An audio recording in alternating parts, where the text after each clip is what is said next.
out with her if I had some free time, and I wasn't working this afternoon, and it felt like probably the right thing to do was to give her a little bit of my time.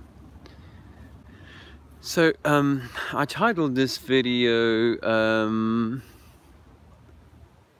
War, what is it good for? And today I'm wearing a jacket that I didn't pick up at the charity store, but I actually picked it up on the battlefields of a real war in a country called Angola. This jacket came off the back of a vehicle that had been bombed just a few hours before I came upon that scene, and I decided to keep it. I mean, it was like a memento. It wasn't on a person. It wasn't like that kind of memento. It was the vehicle that had been hit by an air raid. Had been hit by a. It was a convoy, and in this case, it was carrying clothing, camo clothing to a unit known as 32 Battalion, a very proud sort of combination of Portuguese African. Yeah, but I think we're going to go up this way for now, if you don't mind. Anyway, today... It's too late because I don't know when they close. I think we've got about an hour, maybe an hour and a half. Today is the evening of the anniversary of this huge battle that I was involved in 1987 on the 3rd of October, just a few weeks ago. A guy got in touch with me, and it had been 31 years since we'd been in touch with each other. He was gunner in my vehicle. I was in like an armored, heavy armored personnel carrying vehicle, 20-ton vehicle with a 90mm turret on the top. So he had a gunner alongside of me. I was the crew commander in that battle. Anyway, I'm only telling you this story because I want to remind people that war is absolutely senseless, but we see it played out in a million battlefields, some of it with real bullets and bombs, as in the case of my battle on the Lomba in 1987, Lomba being the name of a river, and Herbert Zili being the name of the gunner who finally got in touch with me.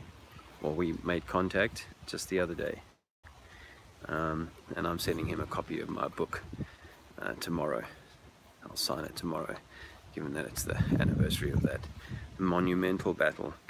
I'm not proud. I'm not saying that because it's like a pride thing so much as it is what we did.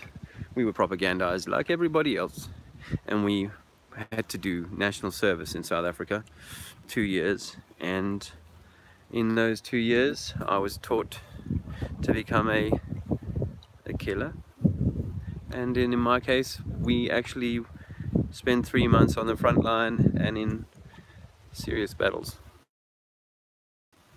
as in there were other guys involved, and over the 20 or 30 years that South Africa was involved in this project, which was also sponsored by the Americans and the British and what have you, the Israelis and the Russians together, then and now.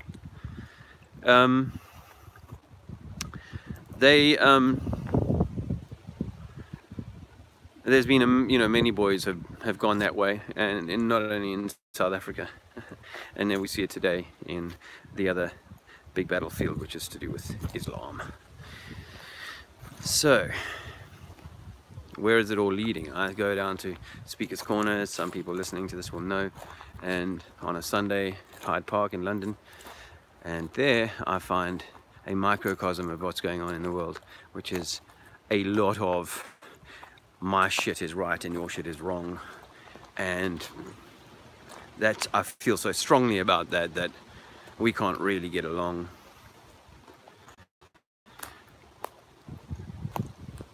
And today it struck me that if reincarnation is real and true,